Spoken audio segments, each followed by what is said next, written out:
would have missed all of Davidson's run. Dell Curry revealed Steph Curry's college moments would be stolen from him if he continued coaching. Steph Curry is basketball royalty, a 16-year vet who has left his mark on the game like few before him ever have. Steph has given basketball fans many iconic moments over the years, dating all the way back to his college days at Davidson and continuing through his heroics with the Golden State Warriors and Team USA. One constant through that time, other than his seemingly impossible three-pointers, is the presence of his dad Dell. Dell played for 16 years in the league himself and was known as one of the best shooters of his era, so it's no surprise that Steph inherited the gene and evolved it further. Dell is often seen at Steph's games, but he nearly missed Steph's big college breakthrough, leading Davidson on a magical NCAA tournament run. Dell recalled the incident during a 2023 episode of the Sports Legends of the Carolinas. Sam Vincent was the Hornets' new head coach, and Dell, who was already working in Charlotte's front office, took a job to work as an assistant under him. Thankfully, that job didn't last long. "I learned quickly that coaching wasn't my thing," Dell said, "but on the flip side of that, if I had continued to coach, I would have missed all of Davidson's run that year when they went to the Elite Eight. So things work out for a reason."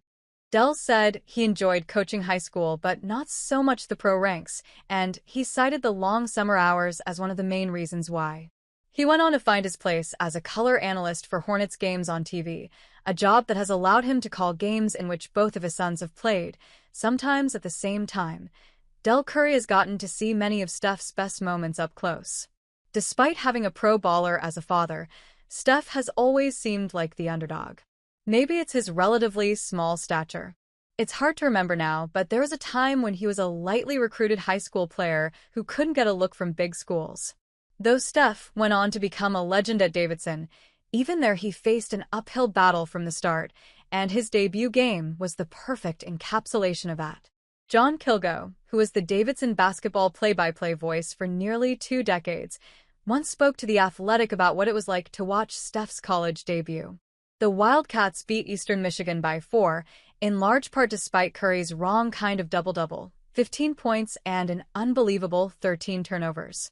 "He was awful," Kilgo said in the Athletic piece. "He was throwing the ball all over the place, and none of it seemed to bother him. He never looked over at the bench, like, 'What am I doing wrong?'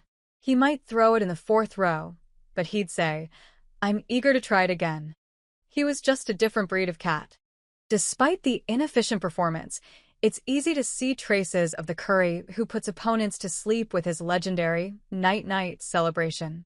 Steph has always played with a certain kind of flair that just throws caution to the wind, and it's obviously worked out incredibly well for him.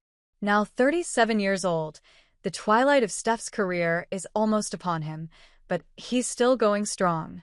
His Warriors currently lead the Houston Rockets 2-1 in their first-round series, due largely to his 36 points in Game 3 that helped cover the absence of an injured Jimmy Butler.